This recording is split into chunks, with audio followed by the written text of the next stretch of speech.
Hi hello ನಮಸ್ಕಾರ ಸ್ನೇಹಿತರೆ. ಏನಪ್ಪ ಇದು ತಾಂಡವ್ ಒಂದು ಮಾಸ್ಟರ್ ಪ್ಲ್ಯಾನ್ ಮಾಡ್ತಿದ್ದಾನೆ. ಈ ಕಡೆ ಭಾಗ್ಯ ತಗೋತಿರೋ ನಿರ್ಧಾರ ಏನಾಗಿದೆ, ಮನೇಲಿ ಏನು ಗಲಾಟೆ ಆಗ್ತದೆ, ಏನಾಗಬಹುದು ಇದನ್ನು ತಿಳ್ಕೊಬೇಕು ಅಂದರೆ ಈಗಲೇ ನಮ್ಮ ಈ ಚಾನಲ್ನ ಸಬ್ಸ್ಕ್ರೈಬ್ ಮಾಡಿ, ಹಾಗೆ ಒಂದು ವಿಡಿಯೋವನ್ನು ಪೂರ್ತಿಯಾಗಿ ನೋಡಿ. ಫೈನಲಿ ಇಲ್ಲಿ ಭಾಗ್ಯ ಗೆಲುವು ಯಾರಿಗೆ ಎಷ್ಟು ಉರಿಯುತ್ತೋ, ಕನ್ನಿಕಾಗೆ ಎಷ್ಟು ಉರಿಯುತ್ತೋ ಗೊತ್ತಿಲ್ಲ. ತುಂಬ ಉರಿದೋಗಿರೋದಂತೂ ತಾಂಡವ್ ಮತ್ತು ಶ್ರೇಷ್ಠಗೆ. ತಾಂಡವ್ ಸ್ಟೇಜ್ ಮೇಲೆ ಅನ್ಕೋತಿದ್ರು, ದೇವ್ರೆ ದಯವಿಟ್ಟು ಎಣ್ಣೆ ಮುಗ್ದವಳಿಗೆ ನನ್ನಿಂದ ಪ್ರೈಸ್ ಕೊಡಿಸ್ಬೇಡ ತಂದೆ, ಯಾವುದೇ ಕಾರಣಕ್ಕೂ ಇವಳು ಗೆಲ್ಲಬಾರ್ದು, ಆಮೇಲೆ ನನ್ನಮ್ಮ ನನ್ನ ಉರ್ದು ಮುಖಬಿಡ್ತಾರೆ, ನಾನು ಏನು ಮಾತಾಡಿದ್ನೋ ಅದಕ್ಕೆ 100 ಸೇರಿಸಿ ಮಾತಾಡ್ತಾರೆ, ನಾನು ಅವಳು ಮುಂದೆ ಸೋಲ್ಬಾರ್ದು ಅಂತ ದೇವರನ್ನ ಪ್ರಾರ್ಥನೆ ಮಾಡಿದ್ದು ತಾಂಡವ್. ಆದರೆ ಪ್ರಾರ್ಥನೆ ಫಲಿಸ್ತಾ? ಖಂಡಿತ ಇಲ್ಲ, ಪ್ರಾರ್ಥನೆ ಫಲಿಸ್ಲಿಲ್ಲ. ಈ ಕಡೆ ಫೈನಲಿ ಇಲ್ಲಿ ತಾಂಡವ್ ಮುಖಕ್ಕೆ ಹೊಡೆದಾಗೆ ಭಾಗ್ಯಗೆ ಅಂತಿಂಥ ಪ್ರೈಸ್ ಅಲ್ಲ, ಒಂದು ಸ್ಪೆಷಲ್ ಅವಾರ್ಡೇ ಸಿಕ್ಬಿಡುತ್ತೆ. ಸ್ಪೆಷಲ್ ಅವಾರ್ಡ್ ಸಿಗೋದ್ರ ಜೊತೆಗೆ ಹೊಗಳಿಕೆ ಬೇರೆ, ಅದ್ರ ಜೊತೆಗೆ ಕುಸುಮ ಅವರ ಒಂದು ಕ್ಲಾಸ್. ಕುಸುಮ ಅವರು ಅಲ್ಲಿ ನಿಂತ್ಕೊಂಡೆ ಕನ್ನಿಕಾಗೆ ಎಷ್ಟು ಕ್ಲಾಸ್ ತೊಗೊಂಡ್ರೋ, ತನ್ನ ಮಗನಿಗೂ ಕೂಡ ಇಂಡೈರೆಕ್ಟಾಗಿ ಮುಟ್ಟು ನೋಡ್ಕೊಳ್ಳೋ ಹಾಗೆ ಕೊಟ್ಟರು. ಅದು ತಾಂಡವ್ಗೆ ಅರ್ಥ ಕೂಡ ಆಯಿತು. ತಾಂಡವ್ನ ನೋಡಿಕೊಂಡೇ ಕೊಟ್ಟರು. ಯಾರಿಗೆ ಗೊತ್ತಾಗದೇ ಇದ್ದರೂ ಕೂಡ ಅಲ್ಲಿ ತಾಂಡವ್ ಫ್ಯಾಮಿಲಿ ಗೊತ್ತಾಯಿತು. ಅಲ್ಲಿ ಕುಸುಮವ್ರು ಹೇಳ್ತಿರೋ ಮಾತುಗಳು ತಾಂಡವ್ಗೆನೆ ಅಂತ. ತಾಂಡವ್ಗೆ ಮುಟ್ಟು ನೋಡ್ಕೊಳ್ಳೋದು ಕೊಟ್ಟಿದ್ದು ಅಷ್ಟೇ ಅಲ್ಲ, ಈ ಕಡೆ ಶ್ರೇಷ್ಠ ಅಂತೂ ನಾನು ಮನೆಗೆ ಹೋಗ್ತೀನಿ, ಒಟ್ಟಿಗೆ ಮನೆಗೆ ಹೋದರೆ ನಿಮ್ಮ ಅಮ್ಮಂಗೆ ಡೌಟ್ ಬರುತ್ತೆ, ಆಮೇಲೆ ನೀನು ಬಾ ಅಂತ ಹೇಳಿ ಏನೋ ಹೋಗ್ಬಿಟ್ಲು. ಆದರೆ ಇಲ್ಲಿ ಕುಸುಮ, ಭಾಗ್ಯ ಹಾಗೆ ಪೂಜಾ 3 ಕೂಡ ತಾಂಡವ್ ಬರೋದನ್ನೇ ವೆಯ್ಟ್ ಮಾಡ್ತಿದ್ರು. ಈ ಕಡೆ ತಾಂಡವ್ ಬರ್ತಿದ್ದಾಗೆ ಉರ್ಸೋಕೆ ಶುರು ಮಾಡ್ತಾರೆ ಕುಸುಮ. ಇವು ಕುಡು ಭಾಗ್ಯ, ಪ್ರೈಸ್ ಎಷ್ಟು ಚೆನ್ನಾಗಿದೆ, ಪಳ ಅಂತ ಹೊಳಿತಾ ಇದೆ, ಎಷ್ಟು ಚೆನ್ನಾಗಿದೆ, ಎಂಥ ಪ್ರೈಸ್ ಕೊಟ್ಟರು, ಎಷ್ಟು ಹೊಗಳಿದ್ರು ನಿನಗೆ, 1 ಅಲ್ಲ 2 ಅಲ್ಲ 3 ಅಲ್ಲ, ಸ್ಪೆಷಲ್ ಅವಾರ್ಡ್ ಕೊಟ್ಟರು ನಿನಗೆ. ಯಾರ್ಯಾರು ಏನೇನೋ ಹೇಳ್ತಿದ್ರು, ಹಾಗೆ ನನ್ನ ಸೊಸೆ ಹೀಗೆ ಕದ್ದು ಹೋಗ್ಬಿಟ್ಲು, ಓಡೋಗ್ಬಿಟ್ಲು, ನನ್ನ ಮರ್ಯಾದೆ ತೆಗೆದುಬಿಡ್ತಾರೆ, ಮರ್ಯಾದೆ 3 ಪೈಸೆ ಕರಾಜ್ ಆಗಿಬಿಡ್ತಾರೆ, ಹೆದ್ರು ಪಕ್ಕಂಗೆ ಓಡೋಗ್ಬಿಟ್ಲು, ಏನು ಉಳಿಯುತ್ತೆ ನಿನ್ನ ಮರ್ಯಾದೆ, ತಲೆ ಮೇಲೆ ಒತ್ಕೊಂಡು ತಿರುಗ್ತಿದ್ದೆ ನನ್ನ ಸೊಸೆನ ಅಂತ ತುಂಬ ಮಾತಾಡ್ಬಿಟ್ರು. ಆದರೆ ಇವತ್ತು ನೀನು ಗೆದ್ಯಲ್ಲ, ನನ್ನ ಮರ್ಯಾದೆ ಉಳಿಸಿದ್ಯಲ್ಲ ನನ್ನ ಸೊಸೆ, ಇವಾಗ ಎಲ್ರಿಗೂ ಕೂಡ ಪಾಠ ಆಗಿದೆ ಅಂತ ಹೇಳಿ ತಾಂಡವ್ ನೋಡಿಕೊಂಡೇ ಹೇಳ್ತಾರೆ. ನಂತರ ಬನ್ನಿ ಸಮಯ ಮೀರ್ತಿದೆ, ಲೇಟ್ ಆಗುತ್ತೆ, ಮನೆಗೆ ಹೋಗೋಣ ಅಂತ ಮನೆಗೆ ಹೋಗ್ತಿದ್ರೆ ಈ ಕಡೆ ತಾಂಡವ್ ಅಮ್ಮನ ಕೂಗ್ತಾನೆ. ಆದರೆ ಅಮ್ಮ ಮಾತ್ರ ತಿರುಗಿ ನೋಡಿದಾಗ ಹೊರಟೇ ಹೋಗ್ಬಿಡ್ತಾರೆ. ಅದು ಕೂಡ ತಾಂಡವ್ಗೆ ಉರಿದೋಗುತ್ತೆ. ಆಲ್ರೆಡಿ ಇಲ್ಲಿ ಶ್ರೇಷ್ಠ ಮನೆಗೆ ಬಂದಿದ್ದಾನೆ, ನನಗೆ ಎಷ್ಟು ಉರಿದೋಗ್ತಿದೆ. ಆ ತಾಂಡವ್ಗಂತೂ ಇನ್ನೂ ಉರ್ಕೊಂಡಿರ್ತಾನೆ. ಮನೆಗೆ ಬರ್ತಿದ್ದಾಗೆ ಒಳ್ಳೆ ಮುಖ ಗಂಟು ಹಾಕ್ಕೊಂಡು ನನ್ನ ನೆಮ್ಮದಿನೂ ಹಾಳು ಮಾಡಿಬಿಡ್ತಾನೆ. ಪೀಸ್ಫುಲ್ನೆಸ್ಸೇ ಇರಲ್ಲ.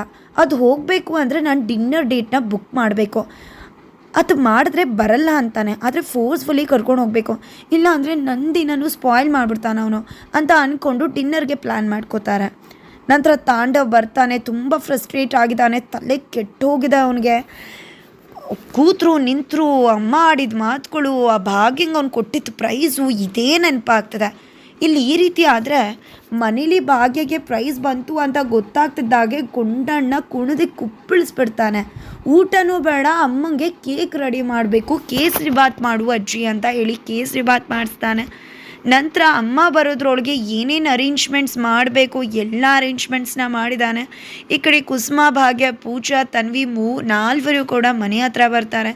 ಮನೆಗೆ ಇನ್ನೇನು ಹೋಗಬೇಕು. ಅದ್ರ ಮುಂದೆನೇ ಕುಸುಮ ಅವರು, ಇನ್ನೂ ನನ್ನ ಸೊಸೆಗೆ ಯಾರಾದರೂ ತೊಂದರೆ ಕೊಡಲಿ, ಒಬ್ಬೊಬ್ರು ಸೀಳ್ಬಿಡ್ತೀನಿ, ಯಾರು ತೊಂದರೆ ಕೊಟ್ಟರು ಬಿಡಲ್ಲ ನಾನು ನನ್ನ ಸೊಸೆಗೆ, ಇನ್ನು ಯಾರಾದರೂ ಅಡ್ಡಿ ಬರಲಿ ಅವಳು ಸ್ಕೂಲ್ಗೆ ಅದಕ್ಕೆ ಇದಕ್ಕೆ ಅಂತ. ತನ್ವಿ, ನಿನಗೂ ಕೂಡ ಹೇಳ್ತಿದ್ದೀನಿ, ಇನ್ನು ನಿನ್ನ ಆಟ ಏನಾದರೂ ಬಿಚ್ಚದೆ ನೋಡು ನಿನ್ಗೆ ಏನು ಮಾಡ್ತೀನಿ ಅಂತ ಎಚ್ಚರಿಕೆ ಕೊಡ್ತಾರೆ. ಫೈನಲಿ ಎಲ್ಲರೂ ಕೂಡ ಮನೆ ಒಳಗಡೆ ಬರಬೇಕು. ಅಷ್ಟರಲ್ಲಿ ಈ ಕಡೆ ಸುನಂದ ಹಾಗೆ ಗುಂಡಣ್ಣ ಬರ್ತಾರೆ. ನಿಲ್ಲಿ, ಯಾವುದೇ ಕಾರಣಕ್ಕೂ ಒಳಗಡೆ ಬರಬಾರ್ದು ಅಂದಾಗ ಯಾಕೆ ಗುಂಡಣ್ಣ ಅಂತ ಕುಸುಮವ್ರು ಕೇಳ್ತಿದ್ರೆ, ಅದು ಅಜ್ಜಿ, ಹೋಗಿ ಅಜ್ಜಿ ತೊಗೊಂಡು ಬನ್ನಿ ಅಂದಾಗ ಸುನಂದವ್ರು ಹೋಗಿ ಆರತಿ ತೊಗೊಂಡು ಬರ್ತಾರೆ. ಏನಿದು ಗುಂಡಣ್ಣ, ಏನಿದೆಲ್ಲ ಅಂದಾಗ ಇದೆಲ್ಲ ನಿಮ್ಮ ಮೊಮ್ಮಗನ ಪ್ಲಾನೆ, ಗುಂಡಣ್ಣನೇ ಹೇಳಿದ್ದು, ನಮ್ಮಮ್ಮ ಬರ್ತಾರೆ, ದೃಷ್ಟಿ ಆಗಿರುತ್ತೆ, ಆರತಿ ತೆಗಿಬೇಕು ಅಂತ. ಒಂದೇ ಸತಿ ಗೆದ್ರು ಅಂತ ಗೊತ್ತಾಗ್ತಿದ್ದಾಗೆ ಕುಣಿಯೋದನ್ನೇ ನಿಲ್ಲಿಸ್ತಿಲ್ಲ ಅಂತಾರೆ. ಫೈನಲಿ ಇಲ್ಲಿ ಆರತಿ ತೆಗಿತಾರೆ. ಆರತಿ ತೆಗೆದು ಅಮ್ಮನ ಬಲಗಾಲಿಟ್ಟು ಒಳಗಡೆ ಕರೆಸ್ಕೋತಾನೆ ಗುಂಡಣ್ಣ. ಬಲಗಾಲಿಟ್ಟು ಒಳಗಡೆ ಬರ್ತಿದ್ದಾಗೆ ಭಾಗ್ಯವರ ತಲೆ ಮೇಲೆ ಹೂವಿನ ಸುರಿಮಳೆಗೈತದೆ. ಇದು ನೋಡೇ ಖುಷಿ ಆಗ್ಬಿಡತ್ತೆ. ಆಗಿರೋ ನೋವೆಲ್ಲ ಮರ್ತು ಹೋಗುತ್ತೆ. ಪೂಜಾ ಹಾಗೆ ಭಾಗ್ಯ, ಕುಸುಮ, ಸುನಂದ್ ಅವರು ಎಲ್ಲರೂ ಖುಷಿ ಪಡ್ತಿದ್ದಾರೆ. ಗುಂಡಣ್ಣ ಅಂತೂ ಕುಣಿದು ಕುಪ್ಪಳಿಸ್ತಿದ್ದಾನೆ ಚಪ್ಪಾಳೆ ಬಡ್ಕೊಂಡು. ಏನದು ಅಂದಾಗ ಇದೆಲ್ಲ ಗುಂಡಣ್ಣನ ಪ್ಲ್ಯಾನೇ. ಅಮ್ಮ ಬರೋಕ್ಕೂ ಮುನ್ನ ಅಮ್ಮ ಹೀಗೆ ಬರಬೇಕು, ನಾವು ಹೀಗೆ ಮಾಡಬೇಕು ಅಂತ ಎಲ್ಲ ಪ್ಲ್ಯಾನ್ ಮಾಡ್ಕೊಂಡಿದ್ದ ಅಂತಾರೆ. ಡೈನಿಂಗ್ ಟೇಬಲ್ ಹತ್ರ ಬಂದರೆ ಅಲ್ಲಿ ಕಂಗ್ರ್ಯಾಚುಲೇಷನ್ ಅಮ್ಮ ಅಂತ ಹೂವಿನಲ್ಲಿ ಅಲಂಕಾರ ಮಾಡಿ ಬರೆದಿದ್ದಾನೆ. ಅದು ನೋಡಿದ್ದೆ ಕಣ್ಣು ತುಂಬ್ಕೋತಿದೆ ಭಾಗ್ಯ ಹಾಗೆ ಕುಸುಮಾಗೆ.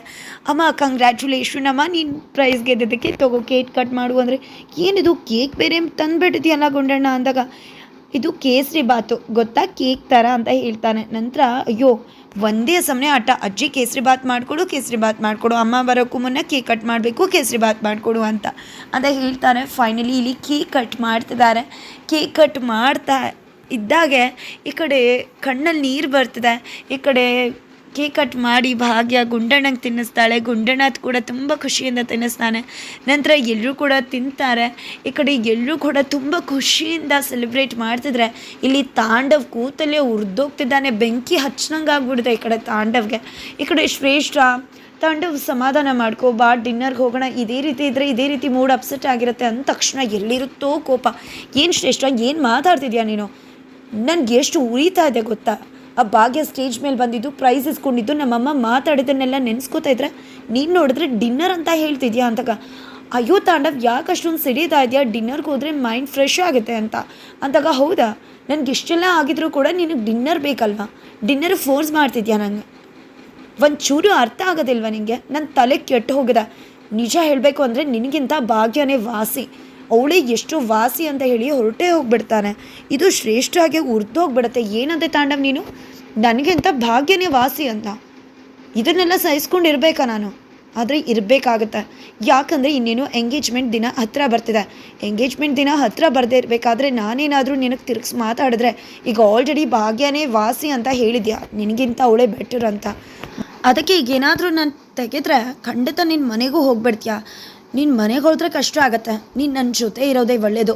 ನನ್ನ ಜೊತೆನೇ ಇಟ್ಕೋಬೇಕು ಅಂದರೆ ಮದುವೆ ಆಗೋ ತನಕ ಸಹಿಸ್ಕೊಳ್ಳೇಬೇಕು.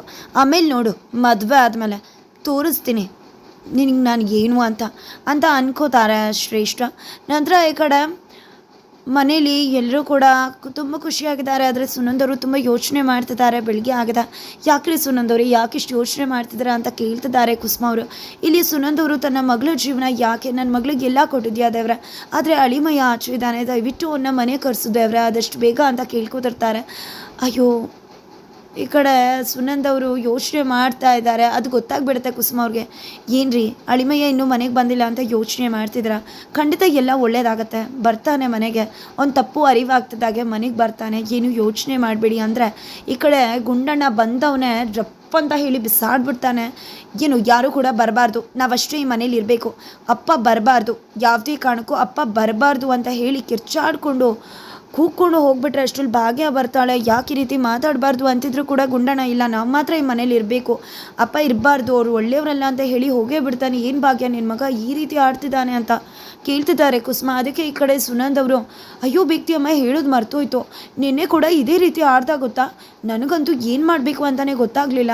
ನಿಮ್ಮ ಅಪ್ಪಂಗೆ ಕಾಲ್ ಮಾಡು, ನೀನು ಕರೆದ್ರೆ ಬರ್ತಾನೆ ಅಂತ ಹೇಳಿದ ತಕ್ಷಣ ಫೋಟೋನೇ ತಂದು ಹೊಡೆದಾಕ್ಬಿಟ್ಟ ಅಂತ ಹೇಳ್ತಾರೆ. ಯಾಕಮ್ಮ ಇದನ್ನು ಹೇಳಬೇಕಿತ್ತಲ್ವ ಮೊದಲೇ ನೀನು ಅಂತ ಭಾಗ್ಯ ಗಾಬರಿ ಆಗ್ತಿದ್ದಾರೆ. ಹೋಟೆಲ್ನಲ್ಲೂ ನೋಡಿದ್ರೆ ಹೀಗೆಲ್ಲ ನಡ್ಕೊಂಡ, ಅವನ ಮೇಲೆ ತುಂಬ ಪರಿಣಾಮ ಬೀರ್ತಿದೆ ಅಂತ ಹೇಳ್ತಾರೆ. ಅದೇ ಯೋಚನೆಯಲ್ಲಿ ಕೂತಿದ್ದಾರೆ.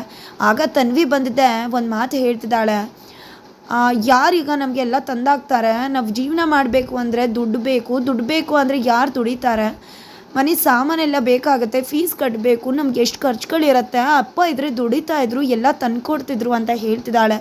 ಈ ಕಡೆ ತಾಂಡವಿಗೆ ಎಚ್ಚರ ಆಗ್ತಿದ್ದಾಗೆ ಈ ಕಡೆ ಶ್ರೇಷ್ಠ ಸಾರಿ ಅಂತ ಹೇಳಿ ಬೆಡ್ ಕಾಫಿ ಕೊಟ್ಟಿದ್ದಾಳೆ. ಅದನ್ನ ನೋಡ್ತಿದ್ದಾಗೆ ಖುಷಿ ಆಗ್ಬಿಡತ್ತೆ. ತುಂಬ ಚೆನ್ನಾಗಿ ಮಾಡಿದ್ಯಾ ಶ್ರೇಷ್ಠ ಬೆಡ್ ಕಾಫಿನ ಅಂತ ಹೇಳ್ತಿದ್ರೆ, ನಿನ್ಗೋಸ್ಕರ ಎಲ್ಲ ಕಲ್ತು ಮಾಡ್ತಿದ್ದೀನಿ ತಾಂಡವ್ ಅಂತ ಹೇಳ್ತಾಳೆ ಶ್ರೇಷ್ಠ. ಅಂತ ನೆಕ್ಸ್ಟು ಫ್ರೆಶ್ ಅಪ್ ಆಗಿ ಬರ್ತೀನಿ ಅಂತ ಹೋದರೆ, ನಿನಗೋಸ್ಕರ ಈಗ ಮಾಡ್ತಿದ್ದೀನಿ, ಆದರೆ ಮದುವೆ ಆದಮೇಲೆ ನೋಡು ಮನೆಯದೇ ಬೇಕು ಹಾಗೆ ಹೀಗೆ ಅಂದರೆ ನೀನೇ ಮಾಡ್ಕೋಬೇಕಾಗತ್ತೆ ಅಂತ ಹೇಳ್ತಾಳೆ ಶ್ರೇಷ್ಠ. ನಂತರ ಈ ಕಡೆ ಟಿಫನ್ ಮಾಡಬೇಕಾದ್ರೆ ಕುತ್ಕೊಂಡು ಮಾತಾಡ್ತಿದ್ದಾರೆ. ಈ ಕಡೆ ಶ್ರೇಷ್ಠ ತಾಂಡವ್ಗೆ, ನೋಡು ತಾಂಡವ್, ನೀನು ಈ ರೀತಿ ಯೋಚನೆ ಮಾಡಿದ್ರೆ ಏನೂ ಕೂಡ ಯೂಸ್ ಇಲ್ಲ. ನಿನ್ನ ಬೆಲೆ ಏನು ಅಂತ ಗೊತ್ತಾಗಬೇಕು ಅಂದರೆ ನಿನ್ನ ಬೆಲೆ ಗೊತ್ತು ಮಾಡ್ಬೇಕು ನೀನು.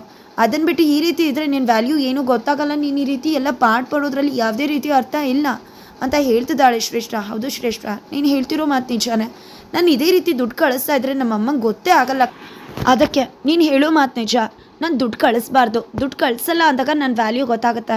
ದುಡ್ಡಿದ್ರೆ ಅಲ್ವಾ ಏನೇ ಬೇಕಿದ್ರೂ ಮಾಡ್ತಾರೆ. ಒಂದು ಊಟ ಮಾಡಬೇಕು ಅಂದರೆ ದುಡ್ಡು ಬೇಕು. ಆ ದುಡ್ಡೇ ಇಲ್ಲ ಅಂದರೆ ಏನು ಮಾಡ್ತಾರೆ? ಪೇಸೆಗೂ ಕೂಡ ಕಷ್ಟ ಗೊತ್ತಾಗಬೇಕು, ನನ್ನ ಬೆಲೆ ಗೊತ್ತಾಗಬೇಕು. ಆಗ ಮಾತ್ರ ನಮ್ಮ ಅಮ್ಮಂಗೆ ನನ್ನ ಮಗನ ಬೆಲೆ ಏನು ಅಂತ ಗೊತ್ತಾಗೋದು. ಅದು ಗೊತ್ತಾಗಬೇಕು ಅಂದರೆ ನಾನು ಇನ್ನೂ ಅವ್ರಿಗೆ ದುಡ್ಡು ಕಳಿಸ್ಬಾರ್ದು ಅಂದಾಗ. ಹೌದು ತಾಂಡವ್, ನೀನು ಏನು ಮಾತಾಡ್ತಿದ್ಯೋ ಅದು ಕರೆಕ್ಟ್ ಆಗ್ಯದ. ಹಾಗೆ ನಡ್ಕೊ, ಆಗ ಮಾತ್ರ ಅವ್ರಿಗೆ ನಿನ್ನ ಬೆಲೆ ಗೊತ್ತಾಗತ್ತೆ. ಇಲ್ಲ ಅಂದರೆ ವ್ಯರ್ಥ ಆಗಿಬಿಡುತ್ತೆ ನೀನು ಈ ರೀತಿ ಎಲ್ಲ ಕಷ್ಟಪಡ್ತಿರೋದು ಅಂದಾಗ. ಇಲ್ಲ ಶ್ರೇಷ್ಠ, ನೀನು ಹೇಳಿದ ನಿಜ. ಖಂಡಿತ ಇನ್ನು ಮುಂದೆ ದುಡ್ಡು ಕಳಿಸೋದಿಲ್ಲ.